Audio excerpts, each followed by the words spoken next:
Welcome to the Bag Maker's Workroom. I am Chris with Simply Classic, and today is Thursday, July 17th, 2025.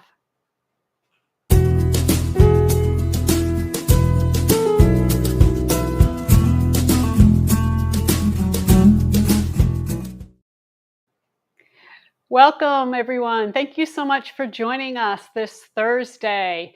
We are here every Thursday live. If you can't join us live, do not hesitate to watch on YouTube anytime. Make sure that you subscribe and hit the bell icon to be notified when I post a new video or when we go live. So we want to say hi this evening to Norma Angelica from Oklahoma City. Cheryl says, hello from upstate New York. I finally caught a live. Hey, Cheryl, good to see you. And Rock is here from Canada, and Rock will be watching for Rock's video, full interview. We'll be posting that next week sometime. It's almost done being edited. So we are excited to see that whole interview. It's very informative. We know you're going to really love it. So this is Leather Month, and Leather Month is kind of a self-proclaimed thing. We decided July was going to be Leather Month, and today our theme is cutting and stitching leather. So this is the third week of Leather Month, and we have kind of covered all the basics of getting started with leather and leather bag making. Here's our schedule for the rest of the month. So again, tonight we'll be talking about cutting and stitching. Next week will be glues, stabilizers, and stiffeners. And then the last day of July, we'll do base coat and edge painting. So if you have any questions concerning any of these topics, make sure that you email share@simplyclassic.net and ask the question. We really want these episodes to be helpful for you, so don't be afraid to reach out. So this is what we have planned for you today. As always, we'll start by going over news and updates in the Simply Classic Scoop. I'll show you our pattern of the week, which is the AllyBee. You can see here on the shelves. And then we'll also talk about perfect pairing, some of the things we think will pair well together. I'll then tell you about the history of the French brand Moreau. We'll feature our customers' bags in Artistry Avenue. And then finally, we'll do a Q&A and a giveaway of an AllyBee pattern. So as a reminder, if you have any questions during the live stream, ask them in the YouTube chat. Please take a second again right now to do a thumbs up and hit that button below the screen. That's going to help us reach more people on YouTube. So we're going to start out with the Simply Classic Scoop, and this is where I kind of tell you what's going on in our world behind the scenes. And I do want to let you know and kind of remind you about the Florida retreat. So this is the retreat that I'm doing with Barbie Taylor of Genie Designs, and it is down in Ruskin, Florida, from October 23rd to October 25th. I'll be teaching a leather bag, and Barbie will be teaching a faux leather bag. So the event is currently sold out. However, a few folks who registered can no longer attend. So we started contacting people on the wait list. So if you'd like to get on that list, email me directly. It's chris@simplyclassic.net. And when spots open up, we'll contact people in the order that they join the wait list. The person that will be contacting you for that, her name's Jan Banks. So if you're interested, let us know and we'll go ahead and get you on that list. The other thing I want to let you know about is we have some new products that we just put up on the website. So the first thing is a flatter, and I'm going to grab a flatter. For those of you who don't know what flatter is, it is a spray for the company named Soak, and it helps remove wrinkles in your fabric, like cotton, linen, not faux leather, but actually lining fabrics. It protects against future wrinkling, and it really smells amazing. It's not too strong. It's just very nice and clean. It is a plant-based product.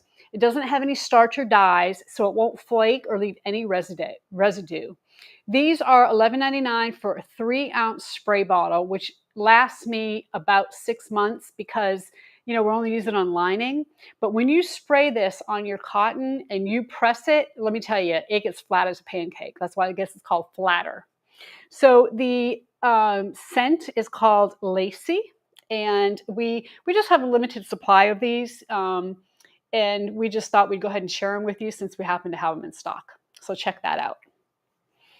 The other thing that I want to show you, and let me grab it, it is, we have just some little Simply Classic measuring tapes.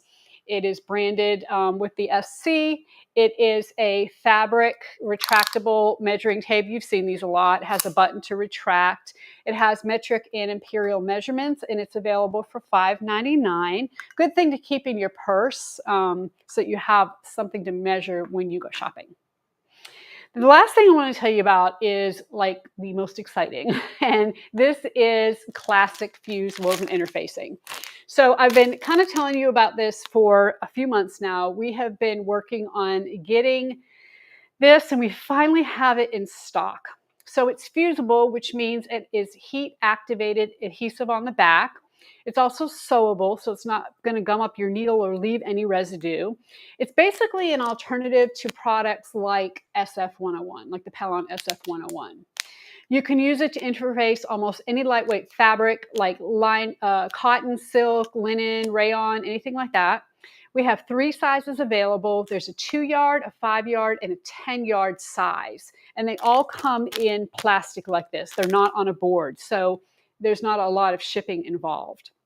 Now, all sizes, and this is significant, they're 59 inches wide. So, most interfacings come in 20 or 45. Ours comes in 60. So at a minimum, you are getting 30% more product than the leading competitors. Now, I created Classic Fuse because I really couldn't find anything like this in the stores. Like when I go to shop, I can't find it. I know there's a lot of interfacing options out there, but I wanted to really explain to you why ours is different. So we're going to switch to the overhead, and I'm going to show you a few things. And you know what? We're going to do our drawing in just a second, but let me show you about this woven fuse. So let me zoom out just a little bit so you can see this a little bit more. Okay, so this is the packaging. This is the cover. This is the cover for the 2-yard, but the 5 and 10-yard look exactly the same. They're just notated as such. So here is the Classic Fuse. Now, it has what we call a solid glue backing, meaning it's not dots or glue dots on the back. Okay, it's solid. Well, sometimes they call it a curtain glue back. And the reason why it's better is because, most fusible interfacings uses the dot glue, and the dot glue looks something like this. I'm going to show it to you on black. I'm going to zoom in so you can see what I'm talking about. Okay, so see how on here there's little dots of glue? What happens with that is that when you heat this up, okay, you go to put this on your fabric, the glue dots disperse, but they don't necessarily all connect. So sometimes you get some bubbling and some wrinkling, and it just doesn't adhere as well. Ours is, again, solid glue on the back. Another thing is that it is really very soft. You can see, you can scrunch it up. I mean, it's got a very soft hand, easy to sew through. When you press it, all you have to do is put your, let's just say this is the fabric, you put that face down, you put the woven interfacing on top. I like to use a Teflon sheet. Dry iron, go ahead and press it on the high setting for about 10 to 15 seconds. Pick up your iron and move it. It will press every time. If you're using a heat press, you put it on about 300 degrees, press it for 10 to 15 seconds, and it will press beautifully for you. So Zena's asking me, interfacing is confusing. What's the difference between woven and non-woven? Okay, that's a great question. So woven interfacing is kind of like woven fabric where you have a weft and a warp. So you've got like different threads that actually go through, okay, each other to create the fabric. And you can kind of see here, I'm going to see how this is going to pull apart, and I can actually get threads off of this. So this is a woven interfacing. Usually you want to use woven interfacing on woven fabric. So here is a piece of cotton. You can see it is also woven because you can see all the threads coming out. So I really want to pair these together. Now, non-woven are things like a Decoville Heavy or Light is a good example, and not because of the weight, but just because there's no threads going through it. It's more like a piece of leather or a solid piece of material that has glue on the back. Okay, so it's not fabric-like. These woven interfacings are fabric-like. That's a really great question. I'm glad you asked that. So the thing that I really liked about this is, you don't have the inconsistencies like you do with some of the glue dot. And I also have a piece of woven interfacing here that it's not very soft. Like when I try to fold this over, you can see it doesn't, it's not soft at all. It doesn't stay folded. I mean, it's very stiff. It's going to make your fabric feel real stiff, where this here makes your fabric still maintain its softness. I have, even though it's thin, okay, I mean, you can almost kind of see through, right? You can see my hand some through that. It is still very durable. And what I mean by that is, here is a piece of cotton that has the woven interfacing on it, okay? You can see it kind of holds its shape. Here's one that doesn't have any. And no matter what I do, I can't get this to hold its shape, okay? So that's the difference. You're gonna really find that this is a far superior product than a lot of other products on the market. We worked really hard to make sure that it was. Again, classic fuse woven interfacing. We are working on getting some other classic fuse products, like some stabilizers, but right now the interfacing is what we have. So would Peltex be woven? Peltex is not woven. Peltex is a non-woven interfacing because it's really stiff and hard. It's more like a cardboard. There's not fabrics like actual webbed and warp pieces going through. So that would really be considered a non-woven interfacing. And, interfacing compared to stabilizer, let's address that for just a second. Interfacing is lightweight, something you put on cotton fabrics, linings, linen, that type of thing. And then the stabilizers are the things that stabilize your bag. Okay, so the interfacing changes the hand of the fabric a bit, gives it a little bit more heft, like you saw with what I just showed you. It helps retard wrinkles, where the stabilizer is like the Decovilles and the Peltexes, the things that make your faux leather stand up, your bag stand up straight, okay? If you put interfacing on the back of faux leather, it's not necessarily going to stand up. It's not giving it that stability that faux leather needs. All interfacing does is it helps change the character of your fabric, meaning cotton, linen, etc. Okay, so I hope that helps a little bit differentiate between what is interfacing and what is stabilizer. Are they the same thing? And the answer really is no, they're not. So Nancy says, happy to see an interfacing with a complete spray of glue. Yes, it is something that, again, I am so excited about it. We've been working on it for almost a year. It's amazing. It takes a while. It takes a while to get this stuff. And so anyway, we hope to bring you some more good stuff coming up in the not too far future, some stabilizers. And we think that you are going to love this. The price is actually almost exactly the same as the Pellon SF101. It's actually, I got it just a little bit cheaper, like it's like right there. But again, it's a far superior product. You get 60 inches. I mean, it's definitely going to be worth it, I think. I think you're going to really like it. So I'm excited about y'all trying it. Now, I worked with a company called ThermaWeb, and I'm sure you guys have heard of ThermaWeb. They make stabilizers and interfacings. They make like heat and bond. I think you've probably heard of heat and bond if you did any kind of quilting or anything like that. And they've just been a great company to work with. I need to give them credit because they're the ones that obviously helped us source this and help us get this product.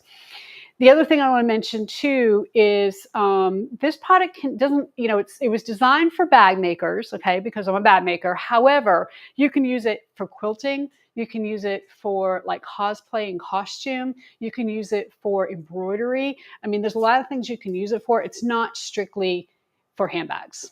Okay, so if you are into some other things, I think you're going to find some great uses for it. Okay, the other thing I want to tell you about or kind of mention is I'm going to give you a sneak peek of the new pattern. So the new pattern is going to be released on July 31st, which is 2 weeks from today. It's called the Zara. And you might remember me kind of teasing you about me working on a designer-inspired pattern. And it was like I kept having to do it over and over, and it took me a little bit to get it. This is what was in the summer subscription box. So if you have subscribed and you have received our subscription box, you already have seen this pattern. But for those who haven't, I'm just going to give you, we're not going to go over all the details, but I do want to give you a sneak peek. So let me grab it for you. And this is the Zara. So the Zara is inspired by the Loewe puzzle bag. A lot of you have asked me, can you make us the puzzle bag? So I took inspiration from the puzzle bag to make this. This bag does not fold down like the puzzle bag. You really would have to do it in leather and do some other things, but the inspiration for it is here. And this is really more specifically after their hobo style puzzle bag that came out a couple of years ago. So this was really one of the most challenging patterns I've ever drafted, and not because the bag is hard to make. It really isn't. It just went through a lot of prototypes to get the angles right and to make sure that the flap, matched up exactly at this point and all that kind of good stuff. It's really kind of a easier pattern, a lot of straight lines. Don't let it intimidate you. It's really a great roomy pattern, very on trend, and I'm super excited about it. So Terry says, just finished my Zara bag too. All right. I know so many of you have subscribed to our bag making subscription box, and I really want to thank you for that. And I mean, it gets you all. So the subscription box members got the pattern, a video without commercials, the material to make it, and hardware, and some other goodies. So the subscription boxes are definitely worth the price if you are interested. And hopefully soon we're going to be able to also include some interfacing and stabilizer in your box. So it'll obviously increase the price a little bit, but then you're going to have everything you need. You're not going to need anything except for what's in that box, except for thread and a machine. So we are excited about it. So don't forget, 2 weeks, Zara pattern will be on sale. That's just a little sneak peek for those of you who are watching this evening or watching the replay. And we will go over it in more detail when it is released. So before we move on, I want to pick our winner from our giveaway last week. And we're going to go to the overhead. We are going to zoom in so that you can see what we're giving away. We're giving away a pattern of the Bircham. That was our pattern of the week last week. So we have everybody that entered here, and we asked you to share your first name and your favorite tool or notion in your workroom. So I'm just going to mix these up. I'm going to pick one. We're going to see who wins. Leslie. So Leslie won, and Leslie says, my seam ripper, obviously. So congratulations, Leslie. You have won the Bircham pattern. Go ahead and email us at share@simplyclassic.net so we can get you a copy of your Bircham. Okay. So next we are going to go over our featured product, and our featured product is the AllyBee. Now the AllyBee is this bag here behind me. It is $12.49 through next Wednesday, July 23rd. It is a bucket bag style with kind of a unique shoulder strap. It can be worn as a shoulder bag or a sling. It's also very versatile. You can make it more like a traditional bucket bag with just a few changes to the pattern, and most of it changes to the actual shoulder strap. So it can be made from leather, faux leather, cork, or cotton canvas, and it looks especially amazing in crocodile, and you can see that kind of is where I am partial to making it in. So it was inspired by this Brahmin bag that used to be called the Ally, but then they changed it to the Maddie. So anyway, they have a few versions of it with different types of closures. This one has a turn lock, and I do have a YouTube video on how to hack the AllyBee to get this look.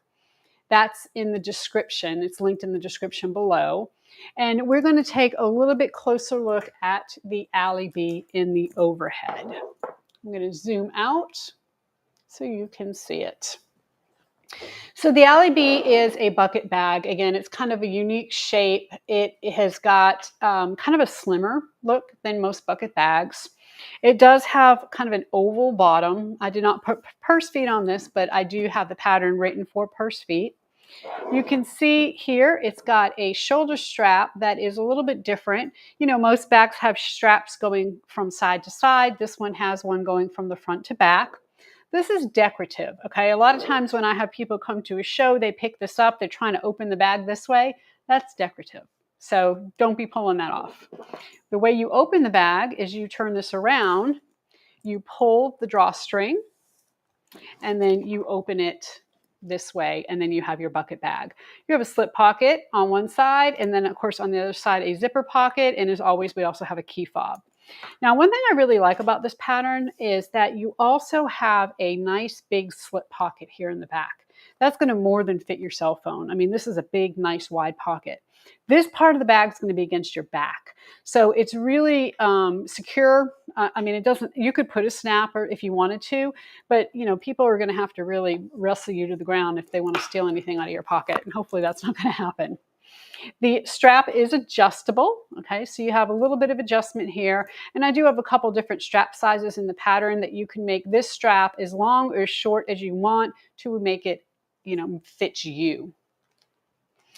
So that is the AllyBee. It is $12.49 through next Wednesday, and we are going to tell you how you can enter our giveaway for the AllyBee pattern if you're watching the replay. So this is not for the live stream, but don't worry, we'll be giving one away at the end of the show. But we want to give away a pattern to someone that is watching the replay. So if you are watching the replay on YouTube, to enter, leave a comment that has your first name and your favorite fabric print or pattern. Okay, so I'm not talking about not your favorite bag pattern, but what's your favorite fabric print? Like, is it cheetah or floral or plaid or crocodile or solid or whatever? Just something. What's your favorite? What is your kind of go-to? Because I know a lot of times I kind of tend to go to the same things over and over, and so I'm sure you do too. And we'd be interested to hear. So leave a comment before next Thursday, the 24th, and I'll randomly select one winner on next week's episode. So we're now going to do some perfect pairings, and this is where we pair some of our leather and faux leather with matching lining, thread, and hardware. We know that sometimes it's hard to shop online. It's hard to see colors and, you know what goes together. So this is where we try to do that for you.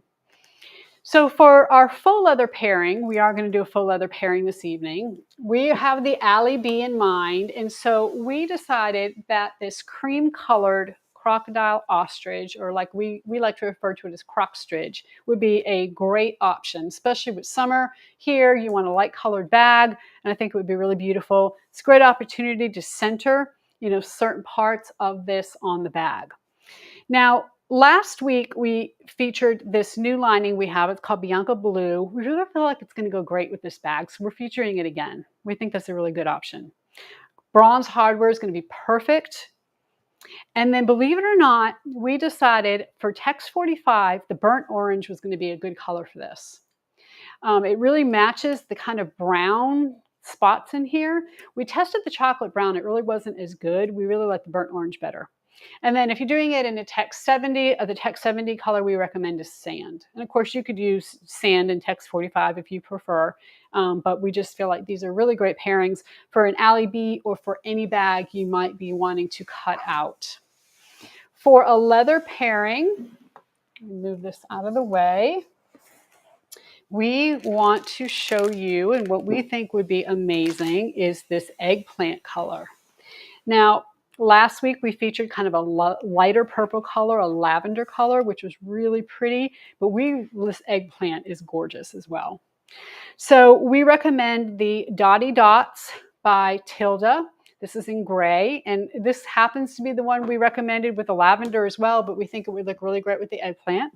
We recommend the nickel hardware, and this is a great leather for this grape-colored thread.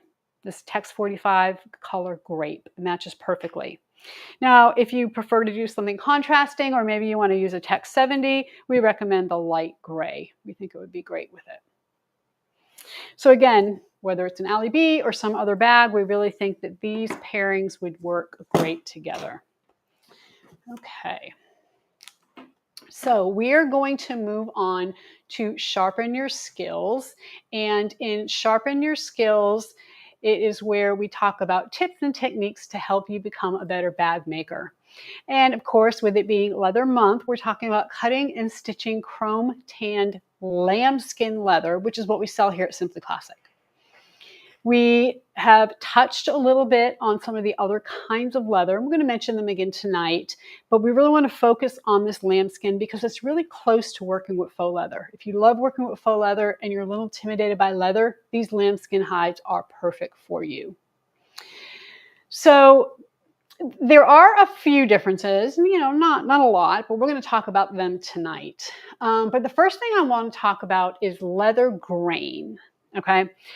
So I know that it can cause some confusion because when we think about grain, a lot of times we think about fabric grain, kind of like we just talked about the weft and the warp and how it all goes together. And, you've got a grain on fabric. But leather grain is not the same thing as fabric grain. So when you're cutting regular fabric, you have to think about the grain line. And this is the direction of the weave or the knit. So this photo does a really great job of showing the different grains. You can cut on the straight grain, the cross grain. So basically we're either looking at that length grain, the cross grain, or you can cut on the bias. And of course the bias is when you're cutting diagonal, and a lot of times that gives your fabric a little bit of stretch. But animal hides do not have grain lines in the same way that textiles like this do. So in the context of leather, grain refers to the outer layer of the hide. That's composed of some dense collagen bundles.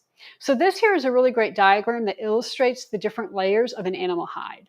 So you can see the name of each layer on the left side of the image and the grade of the leather that it's used for on the right side.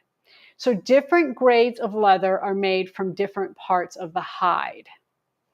Full grain, a lot of times you hear leather referred to as full grain, and full grain leather includes the entire surface of the hide, including any blemishes.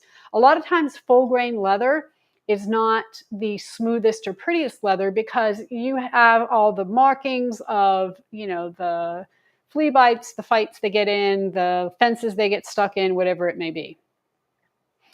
The top grain is also called grain, obviously, but it gets sanded down for a more uniform look. So you're not going to see as many of the natural variations, flaws, and imperfections that you will with full grain.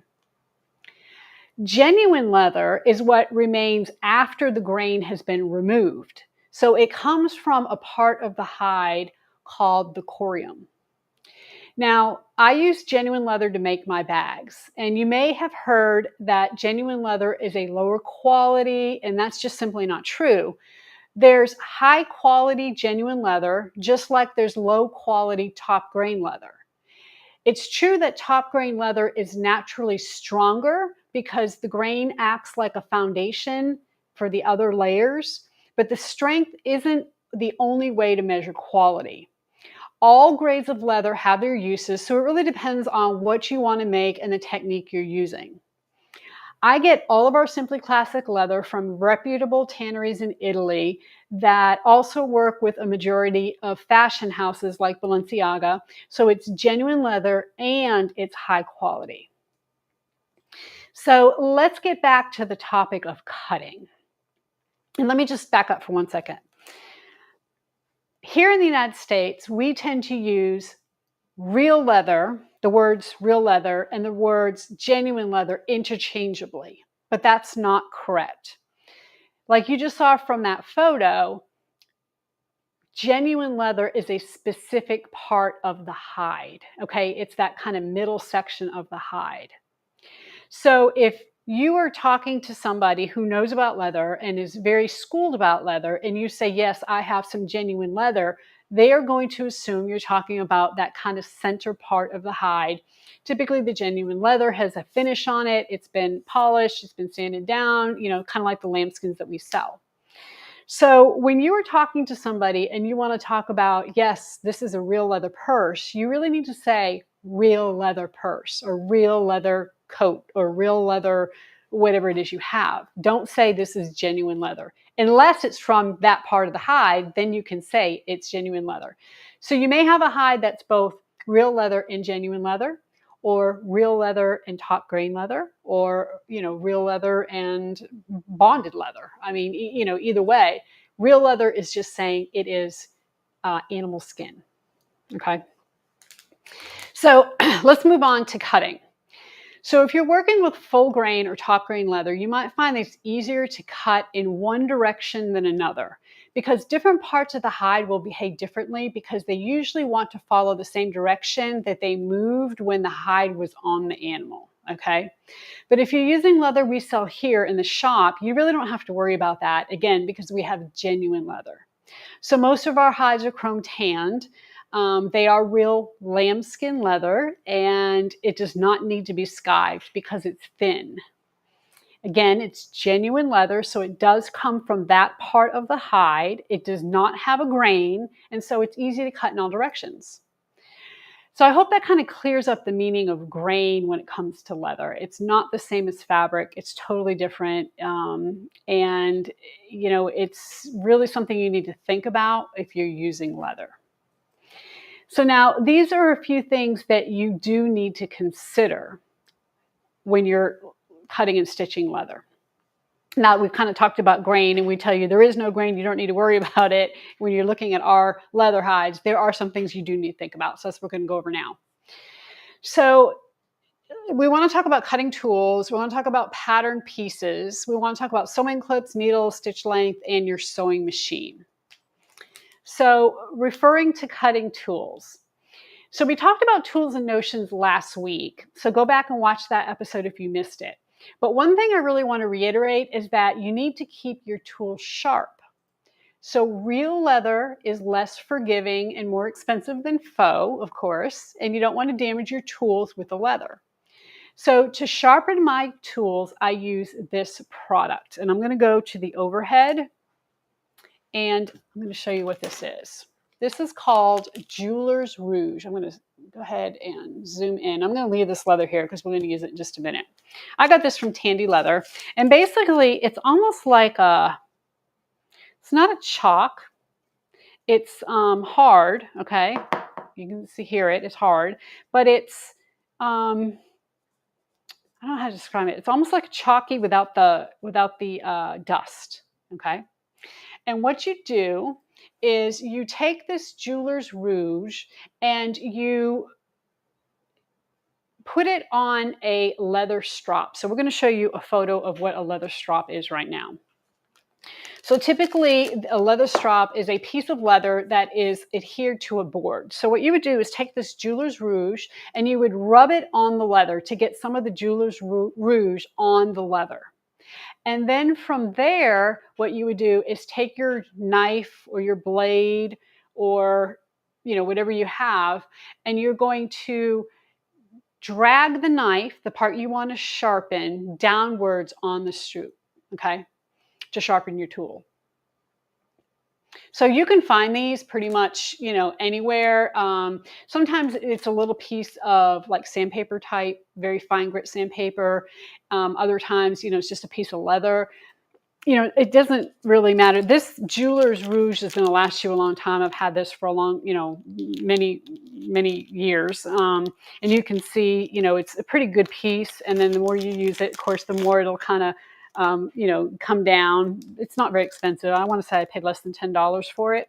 But you really do want to keep your knives and your cutters sharp because it's going to make a difference in how your leather is cut. Okay.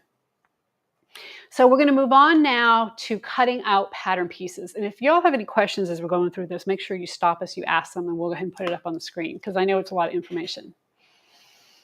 So when you cut out pattern pieces, the first thing to consider, of course, is how much leather you need. If you're using one of our patterns, we make it really easy. So you can go to our website, and under the resources drop down in the menu, you'll find a leather conversion chart.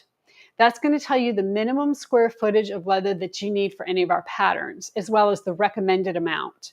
We always recommend a little more because of the natural irregularities of leather. If you're not using a Simply Classic pattern, you need to figure out the square inches of each pattern piece, width times height.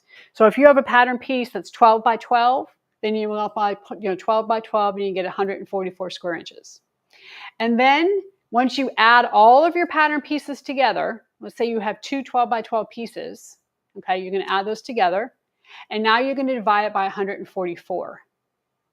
So in our case, if we had two of them, 12 by 12, we divide it by 144, that means we would need 2 square feet.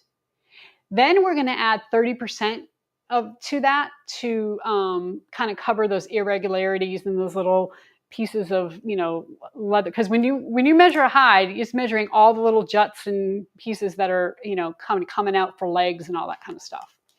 So add 30%, and then that's what you're going to need for leather.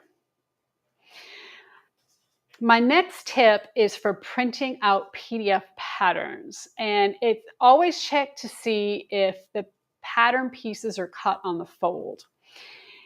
You don't want to fold your leather, okay? So it is really, if you have a pattern piece that says fold, you want to go ahead and print 2 pieces or 2 copies and then tape them together to get one full pattern piece. Now, when I'm working with leather, I really like to tape my pattern pieces to a piece of cardstock or poster board.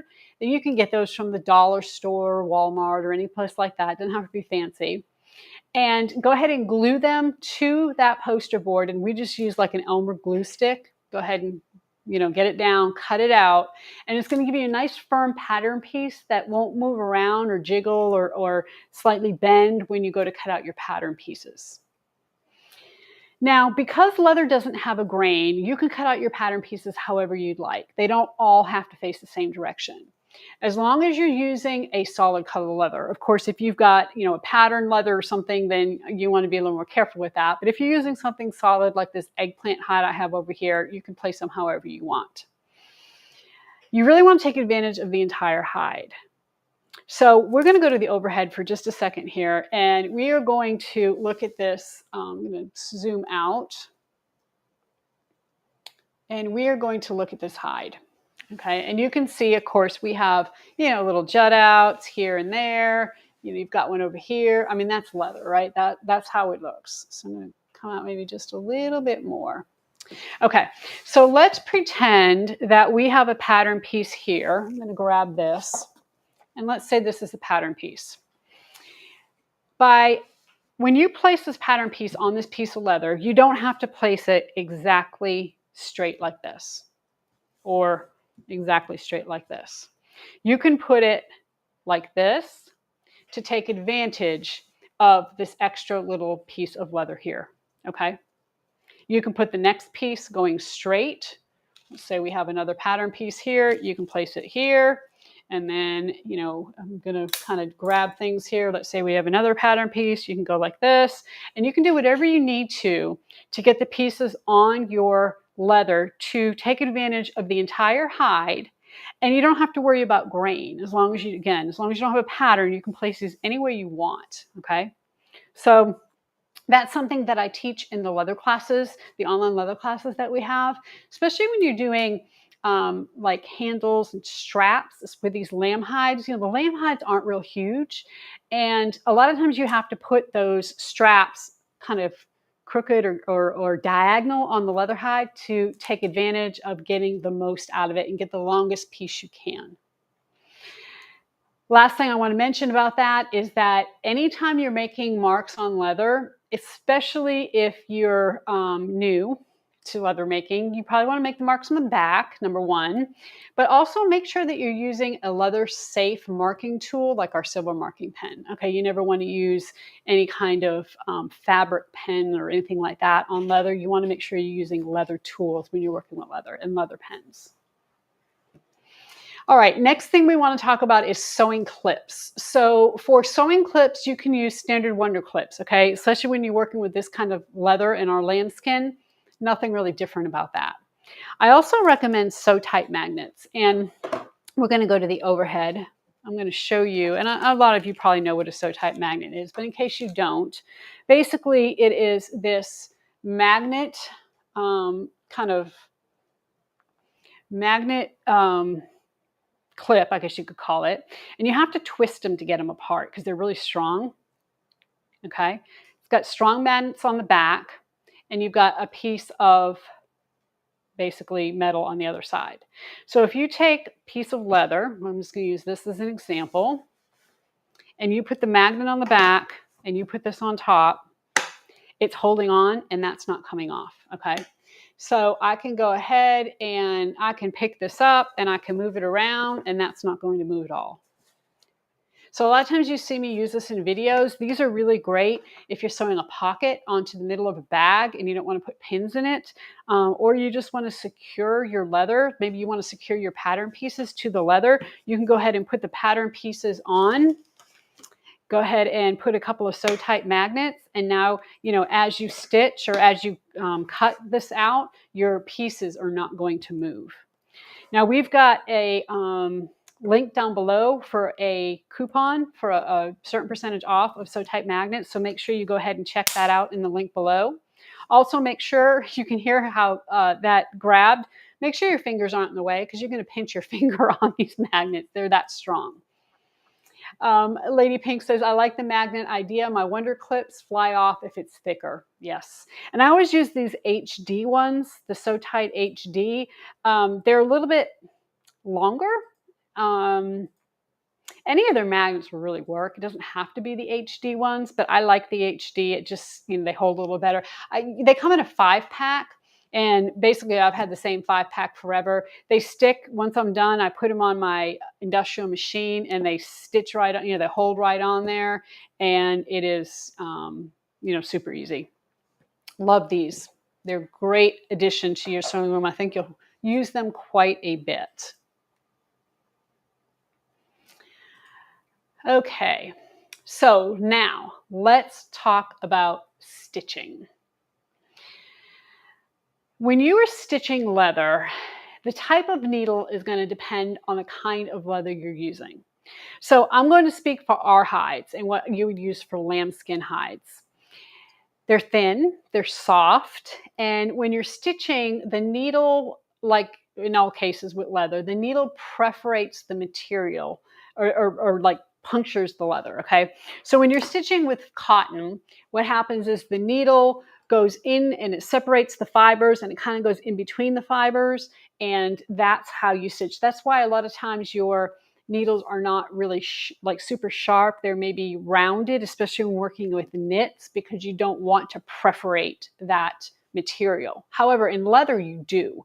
So you're actually making a hole in the leather when you stitch with the leather. Because our hides are thinner and they're soft, I actually like to go down a needle size and use maybe, I'm still using a leather needle, but I'm using a little bit smaller needle because sometimes it leaves too big of a hole in the leather. So for a domestic machine, I like to use a 90-14 needle, and Schmetz is my favorite. Love Schmetz. You know, use those all the time. And then on an industrial machine, I usually go down to a size 16 needle instead of an 18, because otherwise those holes just look a little bit too big to me. Now let's talk about stitch length, another important consideration. The more holes you have in your leather, because that's what's happening is you're puncturing holes in your leather, the more it's going to cause your, or possibly cause your project to literally rip apart like paper. So think about perforated paper. You know, you write in a notebook and you go to pull that piece of paper out, it's perforated and it just rips right out. Those holes are really close together, and that's what makes it so easy to rip the paper. Same thing can happen with your leather. If your stitch length is too small, then essentially all you're doing is perforating that leather to make it almost act like that perforated paper. And if it gets tugged on, it could literally rip your leather. So the larger stitch length with, of course, the bonded nylon thread, you're going to use a nice strong thread, are actually a much stronger bag, and it's going to make a lot more sense for you. Usually the longer stitches also tend to look a little bit more professional for top stitching. We've gone over this before, but I wanted to put this chart up for you one more time. There's a couple different ways your machine might measure stitch length. So on modern machines, it tends to be measured in millimeters, but a lot of older machines, it's measured in stitches per inch. So this chart here helps you convert from the millimeters to inches to stitches per inch. So usually these days, we don't usually measure stitch length in inches, but we wanted to include those numbers for your reference. So like on my industrial machine, I typically use a stitch length of about 5.5 to 6, which is about 6 stitches per inch. On my Burnett, I actually like about a 5 on the dial, which is about 5 millimeters. And you can see here from this chart, that's about 5 stitches per inch. So machines can, over time, that stitches per inch or that dial can kind of get off some. So you really need to kind of be paying attention to it, and it may need to be adjusted from time to time.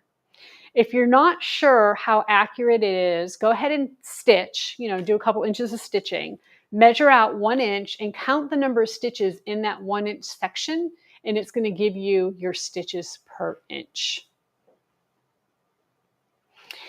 All right, while we're talking about machines, we're going to go over sewing machine feet. Now, if you are working with leather on a domestic machine, you're going to need a Teflon foot or a walking foot. So my Burnett 08 has a kit that I bought that includes a roller foot. We're going to go to the overhead, and I'm going to show you what these feet look like. Let's go ahead and get our leather hide out of the way. And a roller foot looks like this. Okay, so you can see that it actually doesn't have a presser foot per se. This actually goes onto the shaft, and then as you stitch, this roller just rolls along the leather. Okay, so it's not an actual foot that's pushing on the leather and pushing down as you stitch. Okay, it's got some give and it actually rolls along. So this is a great foot to use if you don't have a Teflon foot, a walking foot, or if either one of those are giving you a hard time with the leather, this roller foot is really a great option. The Teflon foot is, I would grab it, but it's on my machine right now. It's basically a white foot that is smooth, and it actually just glides along the top of the leather. And then, of course, most domestic machines have walking foots that you can purchase to attach to the machine. And the walking foot, what's going to happen is it's going to come up as the feed dogs go down. It's going to come up and it's going to grab your leather and it's going to pull it through at the same time. Okay, so it's nice and smooth and even. Now, if you have an industrial machine, you really want to get one. Hopefully you have a compound walking foot. And the compound walking foot is going to achieve all these things. You're really not going to need anything different. The compound walking foot is going to do everything you need. Now, for those of you who don't know what a compound walking foot is, we're going to go ahead and show you an example here. So I'm going to zoom in just a little bit so you can see what this is. Okay, so here is a foot from my industrial machine. And basically what happens is it's made up of 2 feet. You have 1 foot that fits right inside the other. So what happens is as this stitches, let's see if I can demonstrate this for you. This foot comes up, then this foot comes up, then this foot comes up, then this foot comes. So they alternate, okay? And as they alternate like this, they are pulling the fabric through evenly and smoothly. Of course, you have your feed dogs underneath that are also grabbing and pulling it through, but the combination of that compound walking foot and the feed dogs is going to make it beautiful. You're not going to have any problems with the fabric bunching up or not feeding through smoothly.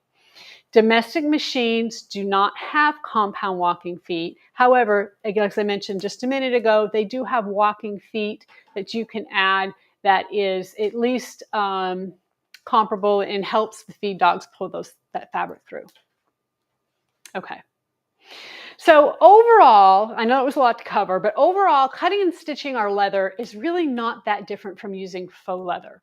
Now, that's not all leather. That's our leather. That's that lambskin leather that we sell. You're going to use a lot of the same tools, a lot of the same techniques, and there's just a few things that aren't the same. However, cutting thicker veg tan leather is a different story. It requires a totally different set of tools and skills that we did not cover today. If you're interested in that, check out last week's episode about tools and notions and Rock's interview, and you can learn a little bit more about that. So we are going to move on to the Thursday thread, and every week on the Thursday thread, we tell you a sewing story from my life, your life, or from history. And today I want to talk to you about the history of Moreau Paris. Now, Moreau is a French brand that makes luxury leather bags. They're known for hand stitching, and it's very rare to find a brand that still hand stitches on such a big scale. So I thought it'd be perfect to fit in our cutting and stitching theme. The company is now called Moreau Paris. It started back in the late 18th century when a French cabinet maker named Louis Moreau opened a high-end furniture shop in Paris.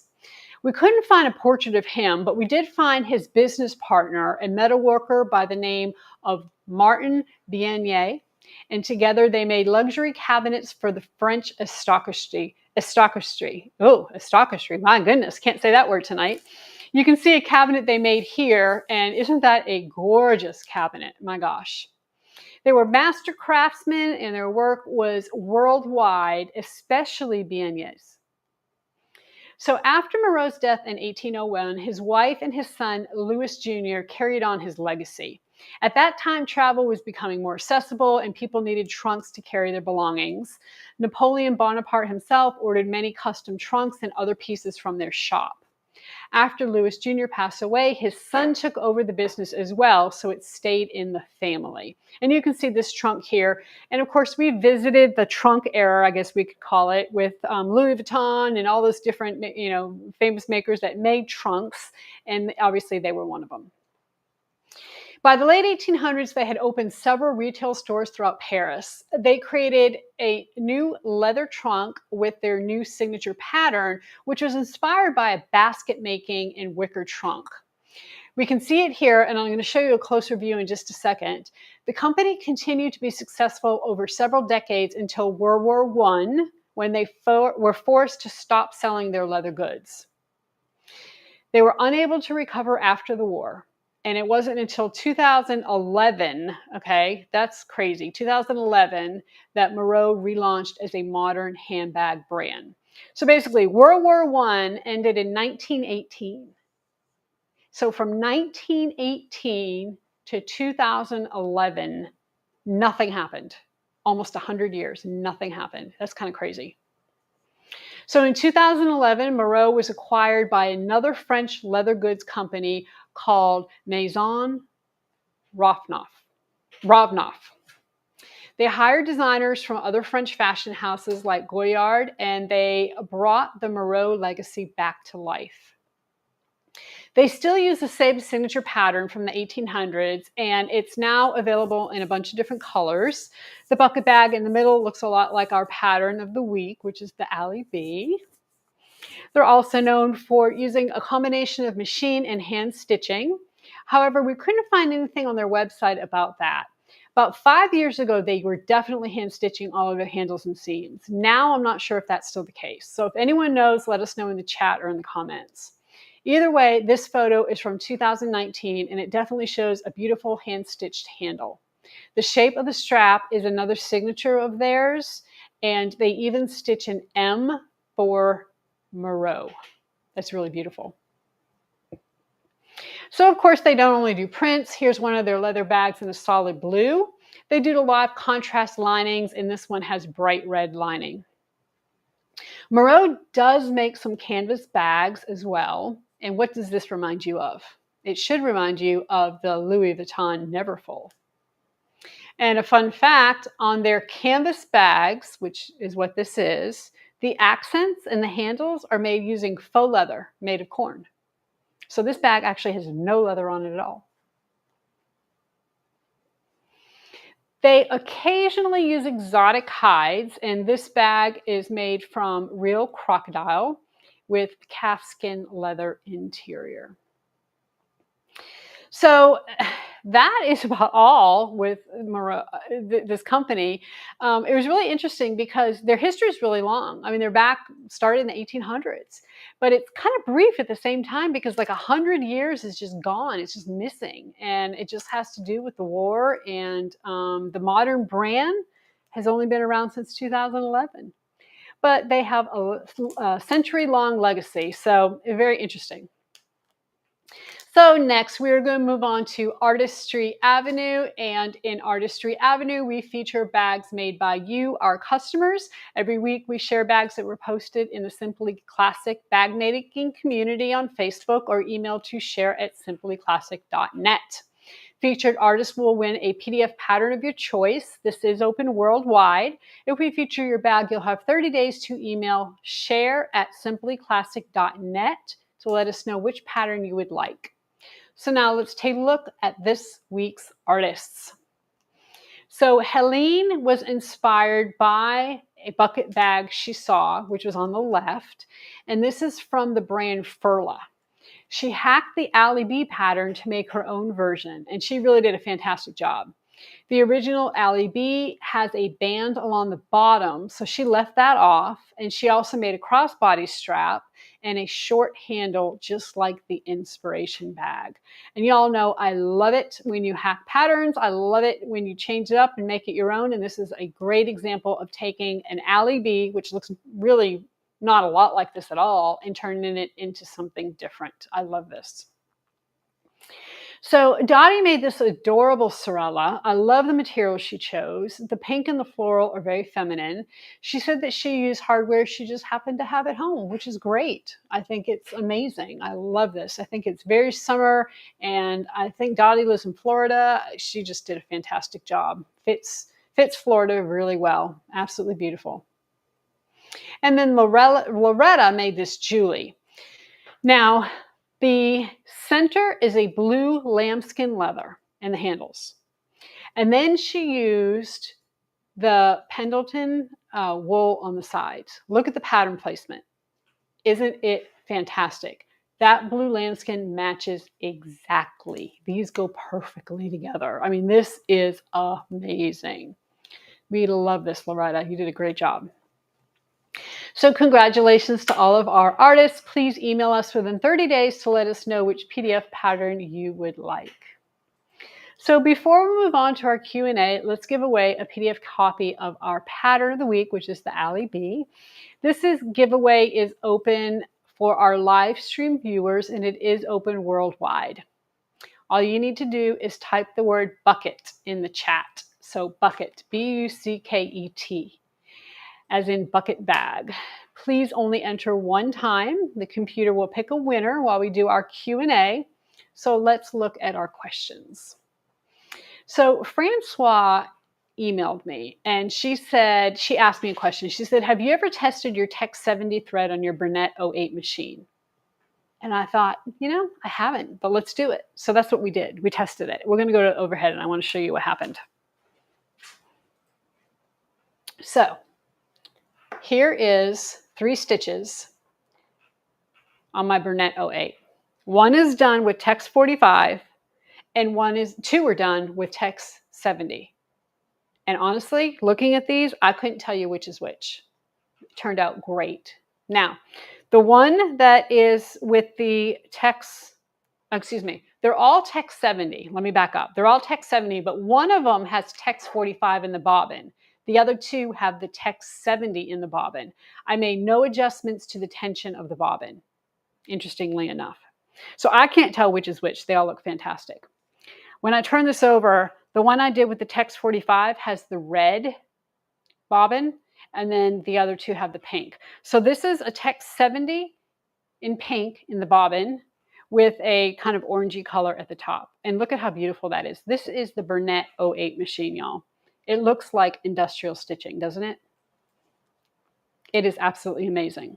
So to answer your question, yes, I have tried it, and yes, it works fantastic. And one of the things she and I talked about briefly was, whether we would have to maybe loosen the tension on our bobbin a little bit. So if you do use some Tech 70 in your Bernette 08 and it is a little tight, just loosen that bobbin just a tad, and it'll probably work fine for you. I was surprised it worked in the top and the bottom. You never know until you try.